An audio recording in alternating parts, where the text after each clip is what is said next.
ह्या प्रकरणाला कॉर्पोरेट जिहाद हे नाव दिलंय. हे भारतीय जनता पक्ष आणि सगळे मंडळी कॉर्पोरेट जिहाद म्हणतात.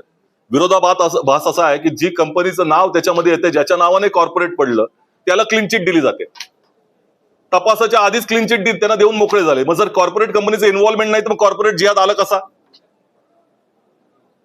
बरं, ह्या आगंतुक काही घटना घडलेल्या आहेत तर त्याच्यावरती एक अपराधी लोकांच्या वरती त्यांना शासन करण्यासाठी न्याय व्यवस्था आहे, त्यांच्यावरती कारवाई केली पाहिजे. त्यामध्ये आपल्या न्याय व्यवस्थेमध्ये आता त्या भारतीय न्याय संहिता जी नवीन आली त्याच्यामध्येही कलम आहेत. कारवाई करा. निष्पक्षपणे ज्या गोष्टी समोर आहेत त्या आल्या पाहिजेत. परंतु ज्या पद्धतीनं याचा विपर्यास करून एकंदरच हे प्रकरण इतक्या मोठ्या प्रमाणामध्ये देशावरती नेलं जातंय, दुर्दैवानं एका काही व्यक्तींच्या दोषामुळे संपूर्ण समाजाला, संपूर्ण एका धर्माला बदनाम करण्याचा प्रयत्न चाललेला आहे. ते अत्यंत दुर्दैवाचं आहे. हे महाराष्ट्राच्या राजकारणामध्ये अशा पद्धतीचं राजकारण कधी आम्ही पाहिलेलं नाही.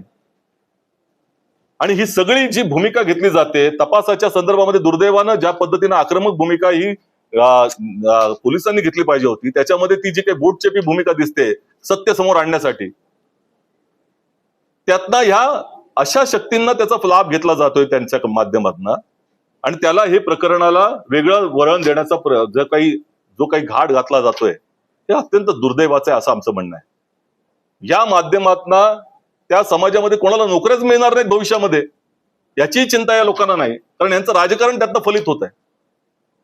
आणि आम्हाला एवढंच म्हणायचंय की आता ह्या इतका विपर्यास त्यामध्ये केला गेला तपास यंत्रणांच्या माध्यमातून. मी जाणीवपूर्वक आज सांगतोय की दिल्लीच्या बॉम्ब ब्लास्टचे यांचे धागेदोरे आहेत, आंतरराष्ट्रीय त्या ठिकाणी धागेदोरे आहेत, मलेशियामध्ये आहेत. अरे तपास तर होऊ द्या.